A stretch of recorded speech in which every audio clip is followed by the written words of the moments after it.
guys ready? All right. Hello, everyone. Sean Duffy here. Thank you for coming out. We're going to give you an update on Newark. I'm here with Chris Rushalow, the acting administrator of the FAA, Sarah McKeon from the Port Authority. She's the Newark Airport Director of Aviation, as well as Scott Kirby, the CEO of United Airlines, and Tom Kane, one of New Jersey's finest in Congress. So I appreciate them all being here with us. Today we're celebrating the opening of Newark's Runway. And this is a 60-day project that actually is completed 13 days early. And we all couldn't be more grateful to the Port Authority, everyone who worked so hard, the unions, the labor that worked to make sure this happened. They were working around the clock, 24/7, to make sure they could complete the project before that 60-day time frame. And what is interesting is I think you were going to beat the time frame by a couple days, but when they saw some of the issues that were happening here at Newark, they actually ramped it up even more. And again, this is a great day to celebrate the opening of the runway. And it goes to a broader point in regard to the issues that we're having here. What you're seeing is everyone who touches the problem is giving their full-hearted effort. They're leaning into the problem and helping fix the problem. From the Port Authority, again, 13 days early, opening the runway today. But you've also heard we have a telecom problem. And so we had a glitch in the system. The FAA did a remarkable job fixing the glitch in our software. But then Verizon stood up and said, you know what? We are going to make this a priority. We're going to fix the not-so-great line that goes from the Philly Telecom up to N90 here in New York. And they did that in record time, in less than a month's time. Now, that new fiber line's not stood up yet because we're testing it right now. It has to be tested. The FAA has some pretty laborious testing procedures, which is, we appreciate that, Chris, thank you. But that process is underway and again, happening very quickly. By the way, after that, we're laying fiber from N90 to Newark, but the line from N90 to Newark has not been a real issue for us. So again, everybody who touches the problem stands up and helps fix the problem. In regard to controllers, so that's been a big topic of conversation. You all know that we're 3,000 controllers short across the country right now, and that has been seen probably to the biggest extent at the Philly Telecom, which services the Newark Airport. And so just some background numbers. There's 22 controllers at Philly. There's 5 supervisors. 6 of those 22 controllers are on leave right now. So there's only 16 controllers that work the Philly Telecom. However, there are 16 controllers who are training right now for the Philly at the Philly Telecom for this airspace, and most of them are experienced controllers, and so on a rolling basis over the next year, we're going to have more controllers come online into the Philly Telecom. In addition, we just brought in another 6 trainees into the Philly Telecom to also train up. So the problem we're seeing with controllers, it can't be fixed overnight. It takes time to train up on this airspace. But we've addressed the problem by bringing more controllers to train up in the Philly Telecom that, again, controls Newark here. And over the course of the next months, you're going to see improvements in this airport, in this airspace. And again, day one, we have the airport. You're going to see improvements, again, in the telecom, and then you're going to see improvements with the staffing issues with regard to controllers. I'm going to turn it over in a second to the Deputy Administrator, but I also, again, I fly out, this is my airport, I fly out of Newark, and I think a lot of people were frustrated by the fact that they were booking flights, and because of the issues we were having, their flights were hours delayed and then maybe even canceled. And all of the airlines came together with the FAA's leadership, and United being the biggest provider, biggest airline here at Newark. They worked together to reduce the capacity at the airport. Again, we're flying 28 flights an hour in regard to departures. And I think the beauty of that is that when you book your flight, you're going to fly. Again, you don't want to book and wait 2 hours and be canceled. If you book, you want your plane to take off. And so we are at an agreement now where, again, if you come to this airport, by the way, Chris or Scott said we got some even better pricing right now at Newark. So if you want to book at Newark, you might get a little better deal if you're coming out of this airport. But if you book, you fly, and that's critical. That's important.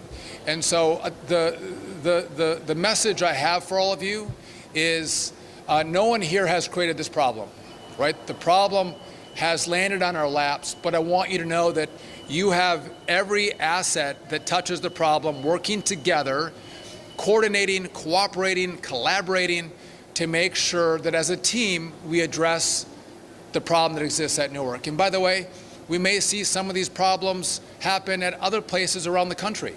And with the same kind of energy and fervor, we're going to address those problems should they come up. And so, again, I'm proud of this team. I want to again say thank you to the Port Authority, who again leaned into the problem and brought us to a moment where we're 13 days early. Again, critically important, getting the runway up and active. And so, with that, I want to turn it over to a guy who has done just an amazing job as the acting administrator of the FAA. He came in, and I think a lot, probably more has been thrown at him in the last 6 months than anyone who's come in to lead the FAA in recent memory. Acting Administrator Chris Rushlow. Thank you, Mr. Secretary. Pleasure to be with you all here today. And let me just echo really quick the Secretary's comments about true appreciation for the collaboration that went into this, particularly with the Port Authority today. We are actually using the new runway today for departures, and that's a big deal. Way ahead of schedule, and certainly contributing to a safe and efficient operation.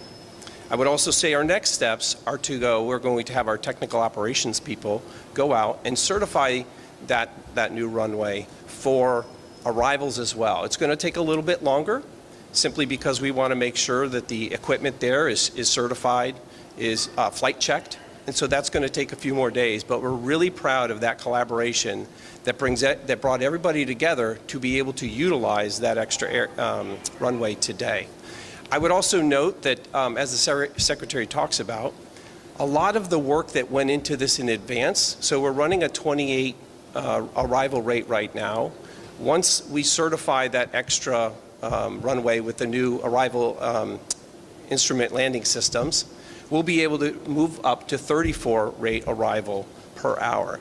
Again, a lot of that has to do with the collaboration that went into it with the airlines, with the Port Authority, in order to make sure that we're supporting a smooth and efficient and reliable air transportation system for the summer with everybody involved. So it's a real pleasure to be here today. I'm very proud of the work we've done in collaboration, particularly the FAA technical operations and controllers. As the Secretary talks about, there's a lot of work to be done, but we're in there every day. They care about the safety of the system. That's job one for us. And so again, none of this comes together as part of our aviation safety ecosystem unless everybody's putting in, particularly with the airlines when we talk about reducing delays and disruptions over the summer. So with that, I will turn it over to Sarah McKeon from the Port Authority.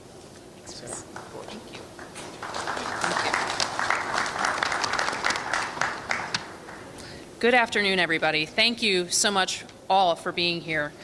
And Secretary Duffy, we appreciate you joining us at Newark to mark this tremendous milestone.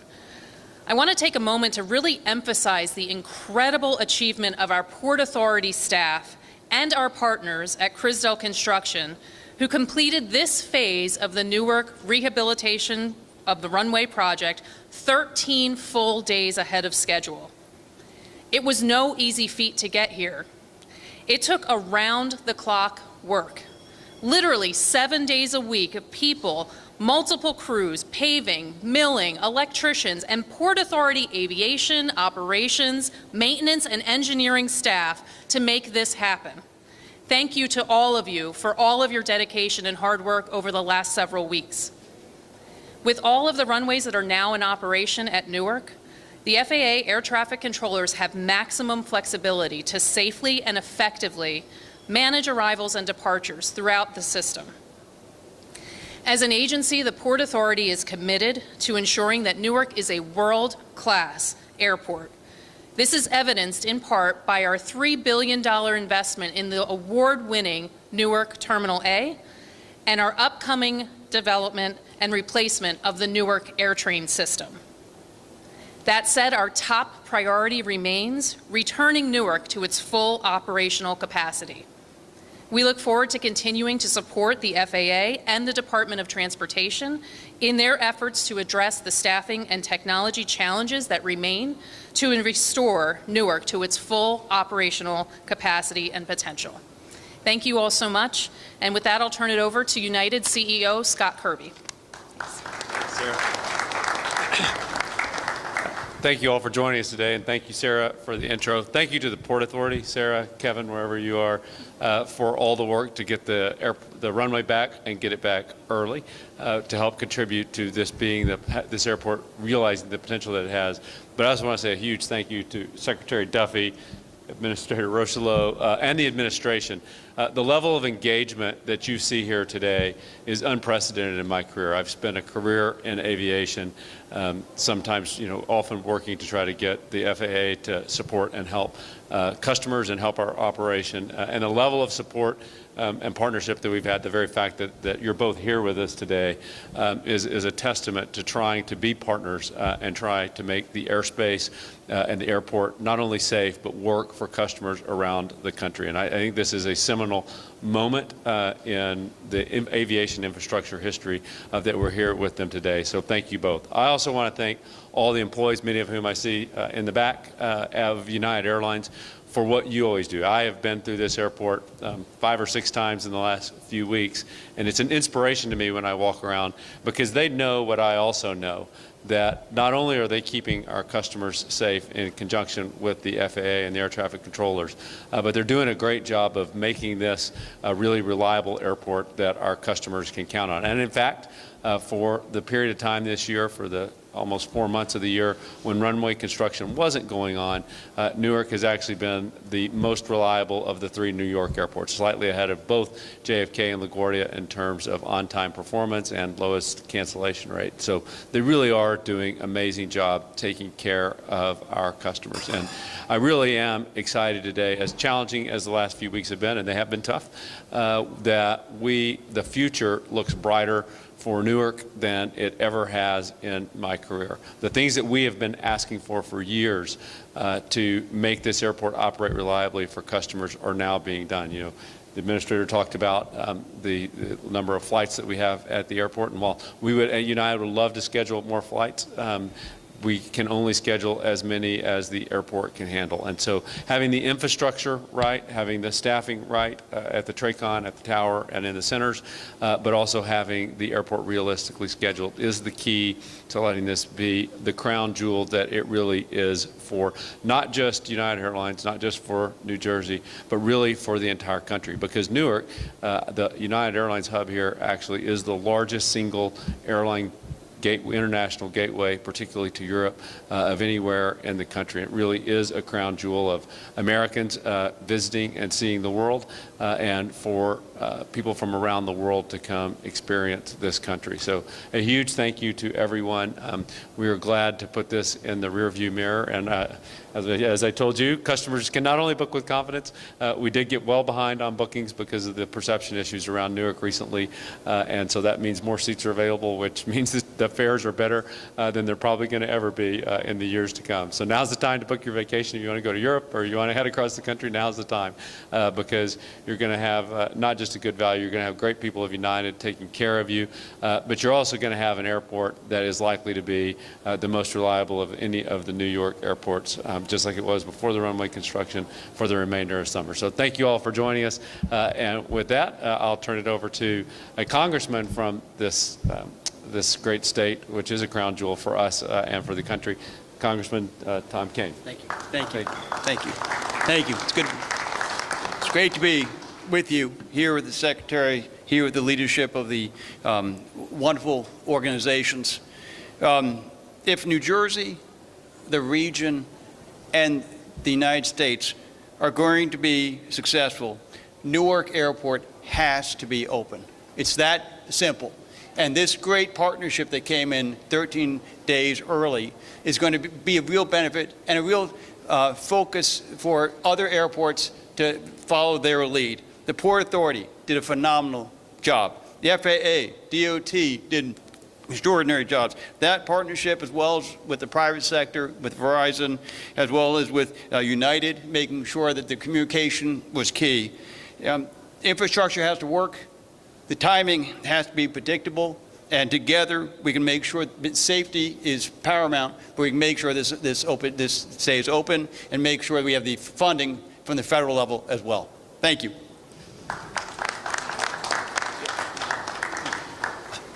All right, we're happy to take any of the questions you may have for us.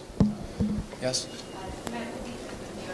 So when are thank you. So when are passengers really going to see a change or a difference and, you know, in volume and the ability to book more flights and options, things like that? So I'll take a crack at that. If I get it wrong, Chris will tell me. So we're at 28 flights an hour right now.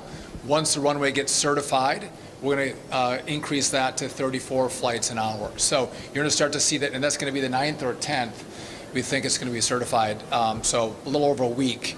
And so then when you'll have more capacity coming out of this airport, and we're going to hold that then for the summer. We're not going to reevaluate the number of flights per hour until we get to October.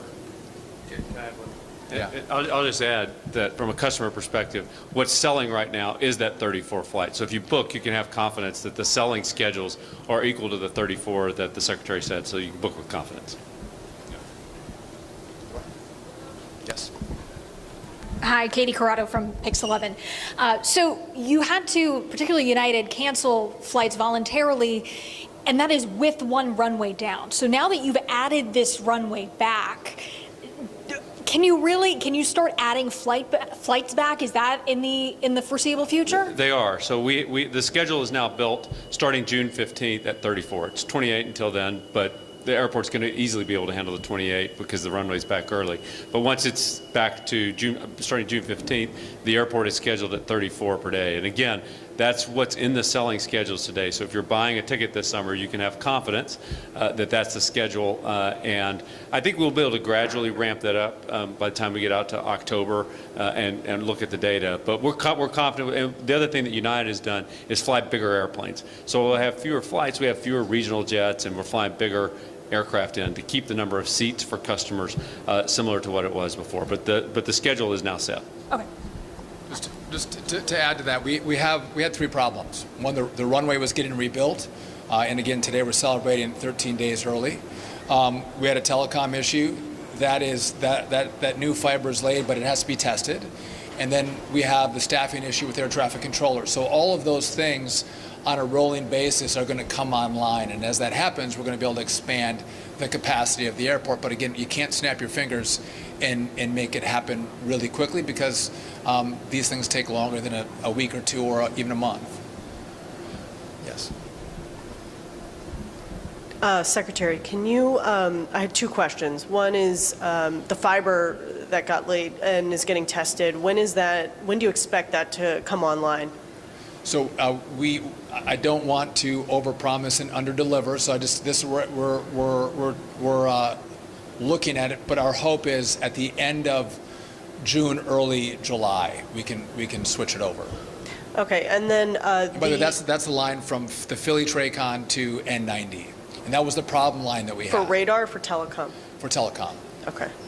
And then the air traffic controllers, you mentioned that there's many in training that they should be able to roll out over the next year. Can you give us a little more particulars on that? Do you expect all of those air traffic controllers that are getting trained for Area C to be, rolling out like a year today? Like how can you just give more detail on that? So we have 22 controllers.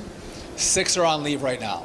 Okay, so it leaves us with 16 controllers in the Philly Tracon. And we have 16, there's really a lot of 16s in here, so don't be confused. We have 16 in training. 14 of those are experienced controllers from other airspaces. They have to get trained up in this airspace. And so depending on where they're at in the training will depend on when they roll out of training and become certified controllers for this airspace. I believe, Chris, we have another 6 that just came in on top of the 16. So there's a total now of 22 controllers in training. And so it does take time, right? You want to make sure you have well-trained, certified controllers controlling your airspace. And so, again, they won't come out all at the same time, but they'll roll out over the course of the next months up to a year. So you'll start to see reduced stress on the controller front as we go from month to month. Yes. Hi, Tim McNicholas with CBS News New York. A few weeks ago, the FAA announced that they were installing runway incursion devices at 70 airports across the country, but not any airports in New York or New Jersey. Why not install those devices here? So part of our analysis when we roll out this type of equipment, the safety equipment, is looking through where we're seeing evidence of increased risk. And so what we want to do going into this is identify those airports that have perhaps increased risk and put those safety mitigations in place as early as possible. So that's not to say that those 79 airports are the only airports that we're looking at. We're just constantly rolling through the system to make sure that as we identify these areas for this new technology, we can put that in place and make sure that we're mitigating that risk that we identify kind of in our ongoing safety analysis process. Good afternoon. Ramsey Khalife with WNYC, the local NPR station. So 2 questions. You said that Verizon took up a lot of that work to make the replacements to lay down cable. Did they do that between Long Island and Philly? Like, how many miles of cabling is that really? So that was between the Philly Telecom and New York, yes. How many exact miles? I don't know. But again, as the crow flies, I'm not sure if we went as the crow flies, but it's miles. And again, they did it very quickly. And what about the other technology? Obviously, that's something that the DOT has proposed that needs to be completely changed across the country. But that continues to age. So 100%. What effects are we going to see if that doesn't happen more immediately? So again, the equipment's been working, right? But we're starting to. It's like I'm driving my car and I'm hearing some knocks. I got some smoke coming out of the back. I got some problems, and it's incumbent upon us to tell America we have problems, and it has to be fixed. And so in the big beautiful bill, there's $12.5 billion to start this project. Big deal. I believe the Senate's going to provide more dollars for us. Also, we'll see what they do. But the failure of the past has been the FAA has gotten small tranches of money, not full funding. We need full funding. We need the money up front so we can contract out and build this brand new system across the country. That's been one problem. Usually the FAA deals with middle management. FAA projects get done at the bottom of the list normally, and they take forever. Frankly, they rarely get done. We are dealing at a CEO level as we're thinking through who's going to come in and partner with us in this project. So the buy-in is way different in this project. The money is going to be way different. And the final point is we're going to need permitting reform because this has to happen fast. And again, we're not building a 6-lane thoroughfare. We're not building skyscrapers. We're going to lay fiber. And so hopefully the Congress will work with us on that as well. And hopefully we'll get it by, end of July or August. But Tom, are we going to get this by the end of July or August? By July 1. Tom says July 1. I can't wait. Yes. Thank you. Good afternoon, Secretary. If you'll forgive me, slightly technical questions. First, the fiber cable that you said is for Telecom, is that going to deal with some of the radar latency issues that have been going on between N90 and Philly Telecom as well, or is that simply voice communications? It's both. It's both. Okay, thank you. And that 34 an hour that once the runway is certified should be the capacity of the runway layout here. Is that reliant on full staffing at Philly Telecom, or is that achievable with what you've got now? That's achievable with what we have right now. Yeah. So we have the capacity, and now if there's something unforeseen that happens where we lose controllers for some reason, we'll scale those numbers back. but we'll have the staff to go to 34 with the current staffing at the Philly Telecom. Okay. Yes. Hi, Jelani Gibson, NJ.com. Can we get an estimate on what the flights per hour were before all of the delays started happening? 50, 54. Do you want to take that? The theoretical capacity of the airport was about 38 and a half per hour, so 77 total operations per hour. And sometimes the day, though, it was scheduled at 80 plus. That's historically actually been the challenge at Newark, is that the theoretical maximum was 38 and a half per hour, and it was scheduled over that. It would just cause delays that would bleed through the day. And so that's why this is such a seminal and really turning point for not just the near term, but the long term of Newark, is because once you philosophically start matching the number of flights to be equal to the capacity of the airport, it allows the airport to run reliably, as far into the future as you can look. So this is a really big day. This agreement that the FAA drove with the airlines is really a turning point for Newark for the long term. And so just to be clear, you are 4 flights per hour away from the operational capacity? From what it was historically. Okay, got it. Anybody else? Hey, Lauren Simonetti, Fox Business. So when you reevaluate in October, what do you want that number per hour to be? And is the 34 number just United, or is that airport-wide? So you take it. Yes, sir. Yeah, thanks. So that's airport-wide right now, as Mr. Kirby, sorry, as Mr. Kirby described, what we're going to do is monitor that progress through the summer. So we'll watch the nature of the operations. Obviously, weather contributes to some of that as well. And then as we continue to roll new controllers on, new certified controllers, we'll be able to assess kind of where that benchmark is going forward past October. But we'll continue to work that regularly with the airlines that operate and the Port Authority to make sure that we've kind of got a good sense of that as we get into the fall and the winter. Anybody else? I just wanted to get clarity on the timeline for upping. You're having the inspection June 9th, and June 15th is when you'll actually launch the 34 planes an hour? I think the difference is in planning for the 15th, United has their schedule at 34 on the 15th, but the capacity of the airport will be 34 if certified on the 10th. Right? Okay. Correct. Thank you. Megna with Skift. I was wondering, as far as like the funding that you've talked about for air traffic control reform, what sort of timeline do you envision for that project? So there's a number of factors, and permitting is a big one, but I believe we can do it in 3 to 4 years. And what you'll see is it's not a whole work project that completes in 3 or 4 years. You'll have airports that are done well before that, right? So we'll upgrade airspaces, TRACONs, towers, and you'll see the benefits as we go from year to year. We hope the completion of all of our airspace will be finished in that 3 to 4 year time frame. If I get the permitting reform, I think we're closer to 3. If we don't, we're closer to 4. And again, this is an American project. This is an American build. This is the most important infrastructure project that we've had in this country for decades. And so you're going to see, I think the Congress is going to engage. If a bill is on the floor today, and Tom will tell me if I'm wrong, we would have 90% of all Republicans and Democrats in both chambers that vote for it. Everyone agrees this is nonpartisan. Everyone knows we have to do it.